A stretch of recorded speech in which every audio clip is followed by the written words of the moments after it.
Olá, estamos chegando ao final dessa jornada pelo livro do profeta Malaquias e no capítulo 4 ele vai dizer o seguinte: pois certamente vem o dia, ardente como uma fornalha. Todos os arrogantes e todos os malfeitores serão como palha, e aquele dia que está chegando ateará fogo neles, diz o Senhor dos Exércitos. Não sobrará raiz ou galho algum para eles. Mas para vocês que temem o meu nome, o sol da justiça se levantará trazendo cura nas suas asas. E vocês sairão e saltarão como bezerros bem alimentados. Depois esmagarão os ímpios, que serão como pó sobre as solas dos seus pés, no dia em que eu agir, diz o Senhor dos Exércitos. Lembrem-se da lei de Moisés, meu servo, dos estatutos e das ordenanças que lhe dei em Horebe para todo o povo de Israel. Vejam, eu enviarei a vocês o profeta Elias antes que venha o grande e terrível dia do Senhor. Ele fará que o coração dos pais se voltem para os seus filhos e o coração dos filhos para os seus pais. Do contrário, eu virei e castigarei a terra, separando para a sua destruição. Malaquias 4, de 1 a 6. Chegamos ao fim. Depois de 8 audiências onde o povo questionou o amor, a justiça, questionou a fidelidade de Deus, o silêncio de 400 anos está prestes a começar. Mas antes que as cortinas do Antigo Testamento se fechem, Deus convoca uma última audiência. Porque o dia do juízo não é uma possibilidade teológica, é uma certeza histórica. E ele será inesperado, será inevitável, inescapável. Malaquias 4 é o trailer do fim dos tempos, onde veremos que o mesmo Deus que é fogo refinador para uns será fogo consumidor para outros. Não há terceira via, pois eis que vem o dia e arde como fornalha. É maravilhoso e é terrível. Malaquias usa uma imagem dramática, o restolho, a palha seca. Para o soberbo, o dia do Senhor não é uma aurora, mas é um incêndio, destruição total. A santidade de Deus, meus irmãos, é incompatível com o pecado. Ficar sem raiz nem ramo significa a perda total da esperança e da posteridade. É o fim do orgulho humano. E aqui nesse tribunal ninguém pode subornar esse juiz.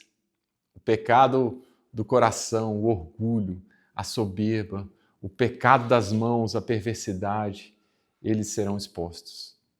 E nós vivemos na era do hedonismo, onde bebemos o pecado como água. Mas Malaquias ele está nos lembrando que essa conta de agora será paga na eternidade. Mas glória a Deus que em meio a tantas densas palavras vai raiar uma luz. Porque para aqueles que temem o nome do Senhor, para aqueles que estão em Cristo e revestidos de Cristo, a promessa é outra. Nascerá o sol da justiça, trazendo salvação nas suas asas. Jesus é o sol da justiça. O sol traz calor, traz vida. Sem sol nós morremos. Em Cristo não apenas somos perdoados, mas também somos curados. A justiça dele é a nossa cobertura. E então Malaquias compara o salvo a um bezerro solto numa estrebaria. Você já viu um animal ser solto depois de meses de confinamento? Ele salta, ele corre, ele exalta. E o Evangelho é justamente isso. Porque o Evangelho não é sobre regras pesadas, mas é sobre liberdade de um prisioneiro que teve as correntes quebradas. O céu não será um lugar de tédio, mas será um lugar de uma alegria explosiva, indizível. E nós começamos a nossa preparação para o céu já, a partir de agora. Ainda não vivemos plenamente o que nos está prometido, mas já desfrutamos de algo, lampejos, um gosto, um vislumbre do que está por vir. Mas um dia o bem, enfim, triunfará sobre o mal e o sofrimento da igreja terá fim.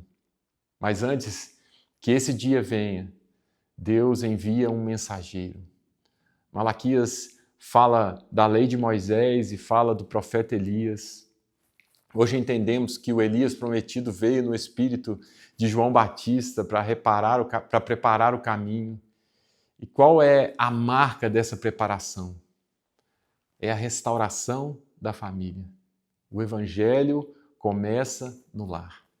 Se o cristianismo não funciona na sua mesa de jantar, ele não funciona em lugar nenhum, pois pais convertidos aos filhos, pais que trocam o sucesso profissional pelo discipulado dos filhos, pais que não provocam a ira, mas temperam disciplina com perdão, filhos convertidos aos pais, filhos que honram, respeitam e cuidam, enxergando nos pais a autoridade delegada por Deus. Uma sociedade ela entra em colapso quando a estrutura familiar se quebra. A volta para Deus exige obrigatoriamente uma volta para o cuidado mútuo dentro de casa. Mas, prestando atenção ao texto, o Antigo Testamento termina com uma palavra terrível, maldição. Imagine séculos de silêncio após essa palavra. Se a história terminasse aqui, estaríamos todos perdidos. Mas há um fio de esperança. Porque o Antigo Testamento termina com a ameaça de maldição para os desobedientes, mas o Novo Testamento começa com a vida daquele que absolveria essa maldição. Em Gálatas 3,13, Paulo diz que Cristo nos resgatou da maldição da lei, fazendo-se maldição por nós. O sol da justiça precisou passar pelas trevas da cruz para que nós pudéssemos saltar como bezerros livres. Ele foi tratado como um restolho no Calvário para que nós fôssemos tratados como o seu particular tesouro. Jesus, ele é maravilhoso. Ele é maravilhoso. E a palavra de Deus também é maravilhosa, porque a Bíblia termina em Apocalipse 22:3 dizendo: e nunca mais haverá maldição. Entre a maldição de Malaquias e o nunca mais de Apocalipse está a cruz de Cristo. Qual caminho você escolhe hoje? O fogo da fornalha ou o sol da justiça? A soberba que termina em cinzas ou o arrependimento que termina em cura?